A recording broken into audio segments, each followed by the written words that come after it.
और south Africa के दरमियान आज रात 8 बजे पहला T20 इंटरनेशनल खेला जाने वाला है। अगर हम पाकिस्तान की मौजूदा टीम की बात करें तो अनफॉर्चुनेटली इसमें at least speaking of the stats mediocrity नज़र आती है। कोई स्पेशल टैलेंट अगर है भी तो उसमें एक्स्ट्रा ऑर्डनरी परफॉर्मेंसेस नज़र आती नहीं हैं और ये बहुत बड़ा मसला है क्योंकि पाकिस्तान को इस वक्त सबसे बड़ा चैलेंज दरपेश है तो वो मीडियोक्रिटी का ही है। क्यों ये कहा जा रहा है ये आपको स्टैट्स की सूरत में डिफ़ाइन कर देते हैं। साइम अयूब की अगर हम बात करें तो 19.73 की एवरेज से उन्होंने रन स्कोर किए हैं with strike rate of 136। Sahibzada Farhan है जिन्होंने 23 के एवरेज से रन स्कोर किए हैं, 128 का एवरेज है। बाय द वे ये स्टैट्स जो हम आपके साथ शेयर कर रहे हैं ये 2024 से लेके अब तक हैं। बाबर आजम जैसे कि मैंने आपको बताया 33 और 133 की स्ट्राइक रेट से बैट करते आए हैं। उस्मान खान की 14 की एवरेज है, स्ट्राइक रेट 121 का है। सलमान लियागा की खुद 23 की एवरेज है, 110 का स्ट्राइक रेट है। हसन नवाज का 22 का एवरेज है। The strike rate is pretty good but उनको रोल ही ये दिया गया है कि आपने जाना है और मार धाड़ करनी है। ये रोल्स भी कौन डिफ़ाइन करता है और यंग प्लेयर्स को क्या हैंडल करने का ये सही तरीका है, इस बारे में बात बनती है।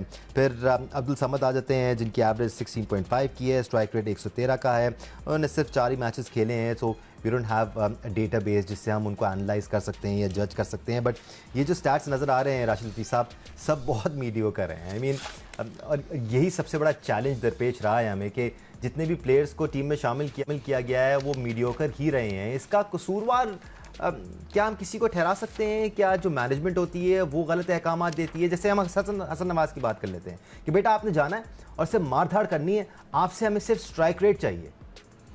बहुत सारी बातें की हैं आपने और वैलिड हैं सारी।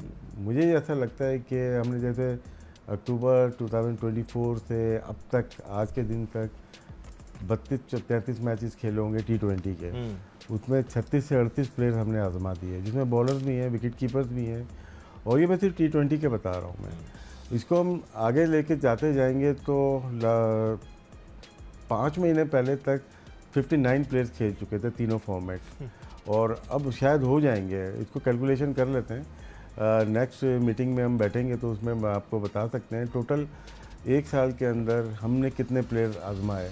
हमारे पास क्या 70 प्लेयर्स हैं जो कि इंटरनेशनल स्टैंडर्ड के हैं तो थोड़े और सवाल क्रिकेट बोर्ड के सामने फेंकना चाहूँगा।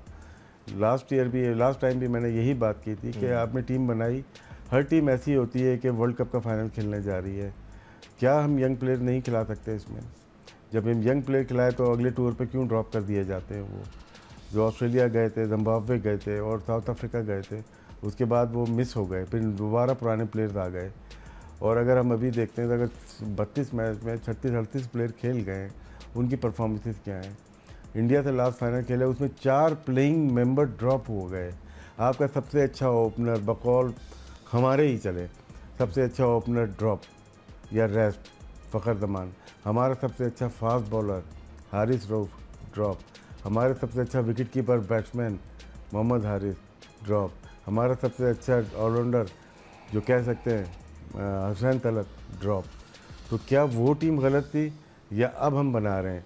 ये तो मैं एक लास्ट मैच का बता रहा हूँ जी। इसी तरह अगर पीछे जाते जाएंगे तो फिर हमें कचरा ही मिलेगा सारा।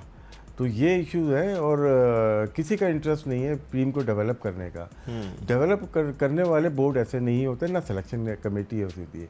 इतनी डमी सिलेक्शन कमेटी पाकिस्तान की तारीख में मुझे नहीं लगता कोई आई थी कि इनको सराहाया जाता है। लोग बोलते हैं यार क्या सिलेक्शन कमेटी, क्या टीम बनाई है, और हम ही लोग करते हैं क्या टीम बनाई है, लेकिन वो कभी सामने ही नहीं आते। ये वाहिद मैं प्रेस कॉन्फ्रेंस नहीं देखी ये सिलेक्शन कमेटी की, कभी सामने तो आएँ, लाहौर के प्रेस के सामने आ जाएं या कराची प्रेस के सामने आ जाएं, आता ही नहीं कोई भी।